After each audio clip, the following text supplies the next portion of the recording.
சரவண ஜோதியே நமோ நம.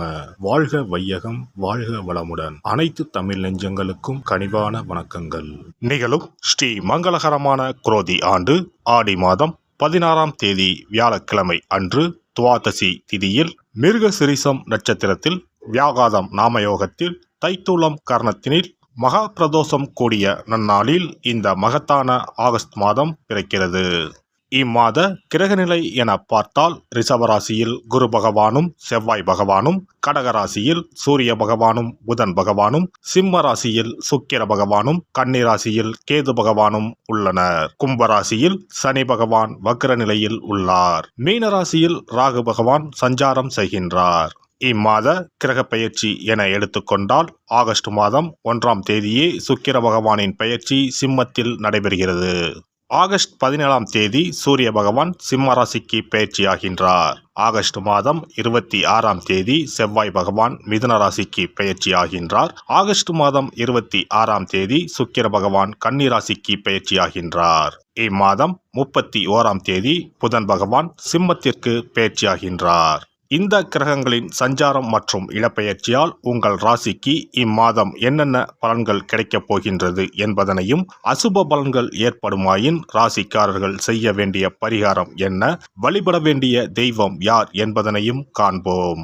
உங்கள் வாழ்வில் வளமும் நலமும் செல்வ செழிப்பும் பெற்று வாழ்வில் உயரிய நிலையை அடைய எல்லாம் வல்ல எம்பெருமானை வேண்டி விரும்பி கேட்டுக்கொள்கிறேன். கன்னிராசி அன்பர்களே, இந்த மாதம் நீண்ட நாட்களாக இழுபறியாக இருந்த காரியம் சாதகமாக நடந்து முடியும். நோய் நீங்கி உடல் ஆரோக்கியம் உண்டாகும். தந்தை மூலம் செலவுகள் உண்டாகலாம். வெளியூர் பயணம் செல்ல நேரலாம். தாய் வழி உறவினர்களுடன் இருந்து வந்த தேக்க நிலை மாறும். நண்பர்கள் உறவினர்கள் உதவியாக இருப்பார்கள். தொழில் வியாபாரத்தில் எதிர்பார்த்த லாபம் கிடைக்கும். புதிய தொழில் தொடங்க எடுக்கும் முயற்சிகளில் சாதகமான நிலை காணப்படும். உத்தியோகத்தில் இருப்பவர்களுக்கு வேலைப்பளு குறைந்து வீண் அலைச்சலும் குறையும். ஆனால் பணியை பற்றிய சிந்தனை அதிகரிக்கும். குடும்பத்தில் திடீர் பிரச்சனை தலை தூக்கி பின்னர் சரியாகும். கணவன் மனைவிக்கு இடையே ஒற்றுமை உண்டாகும். பிள்ளைகளால் செலவு ஏற்படும். உறவினர்களை அனுசரித்து செல்வது நன்மை தரும். பெண்களை பொறுத்தவரை தடைப்பட்ட காரியங்களில் தடைகள் நீங்கி சாதகமாக நடக்கும். பணவரத்து திருப்திகரமாக இருக்கும். மாணவர்களுக்கு கல்வியில் எதிர்பார்த்த வெற்றி கிடைக்கும். ஆர்வமுடன் பாடங்களை படிப்பீர்கள். கலைத்துறையினருக்கு அன்பும் பாசமும் அதிகரிக்கும். கருத்துக்களை பரிமாறும் முன் பொறுமை மற்றும் நிதானம் அவசியம். புதிதாக வீடு மனை வாங்க வேண்டும் என்ற யோசனை செய்தவர்களின் எண்ணம் ஈடேறும். அரசியல் துறையினருக்கு விரும்பிய நண்பர்களை விட்டு பிரிய வேண்டிய நிலை வரலாம். உங்களின் பொருட்களை மிகவும் கவனமாக பார்த்து கொள்வது, வேலையில் கவனமுடன் செல்வது நல்லது. நட்சத்திர பலன்கள். உத்திரம் நட்சத்திரம். இந்த மாதம் எதிர்பார்த்த காரியங்கள் உங்களுக்கு சாதகமாக இருக்கும். குடும்பத்தில் சுபகாரியங்கள் நிகழும். வேலை தேடிக்கொண்டிருந்தவர்களுக்கு நல்ல சம்பளத்துடன் வேலை கிடைக்கும். வெளிநாட்டில் இருந்து நல்ல தகவல்கள் வந்து சேரும். அஸ்தம் நட்சத்திரம். இந்த மாதம் அலைச்சல் அதிகமாகவே இருக்கும். சிலர் கொடுத்த வாக்கை காப்பாற்ற முடியாமல் திண்டாட வேண்டிய நிலை ஏற்படலாம். உங்கள் குழந்தைகளால் சிற்சில பிரச்சனைகள் வரலாம்.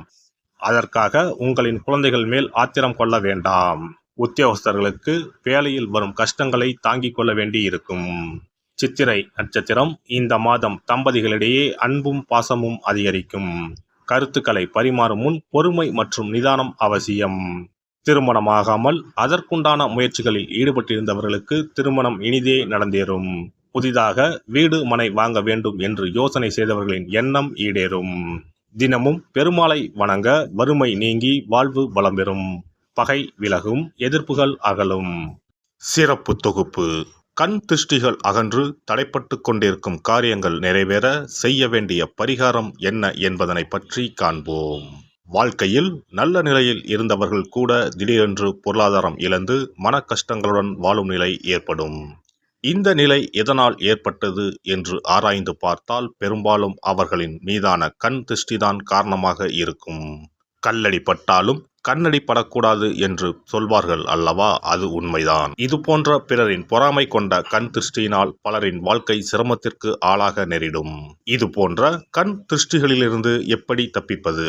இருக்கவே இருக்கிறது எளிதாக கிடைக்கும் ஊமத்தஞ்செடி.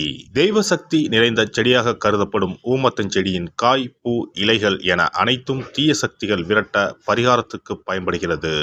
பொதுவாக ஊமத்தம் காய்க்கு கெடுதலை அகற்றக்கூடிய சக்தி உண்டு. நம் வீட்டில் உள்ள எதிர்மறை சக்தியை அகற்றுவதற்கு ஊமத்தங்காய் தீபம் சிறந்த பரிகாரமாகிறது. தெய்வீக மகத்துவம் நிறைந்த ஊமத்தங்காய் மற்றும் பூவையும் எடுத்துக்கொள்ளுங்கள்.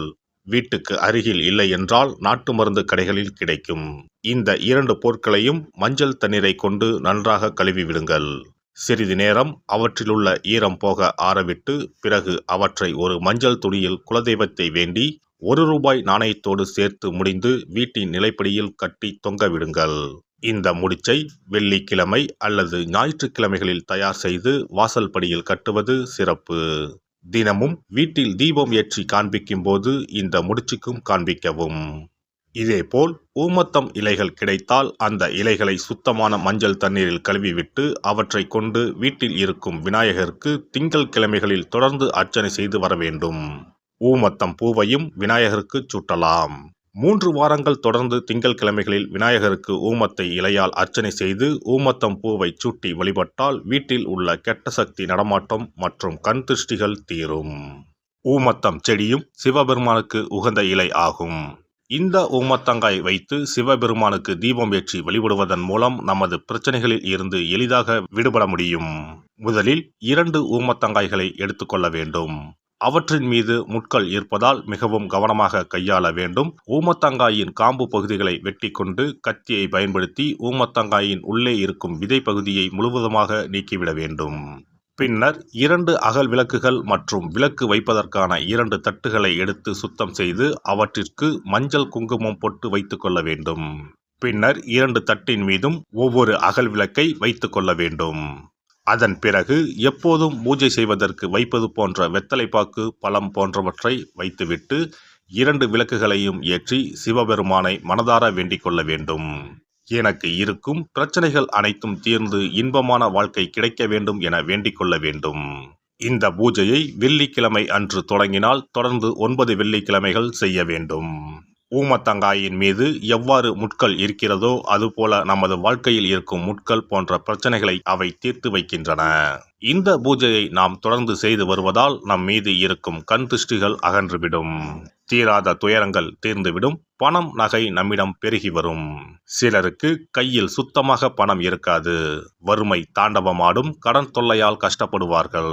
பண பிரச்சனையில் சிக்கி கொண்டிருப்பவர்கள் இந்த தீபத்தை ஏற்றினால் 3 வாரங்களில் நல்ல பலனை பெற முடியும். தொழிலில் நல்ல முன்னேற்றம் இருக்கும். கடன் பிரச்சனைகள் தீரும். உறவினர்களிடையே பகைமை இருந்தால் அவையும் மறைந்துவிடும்.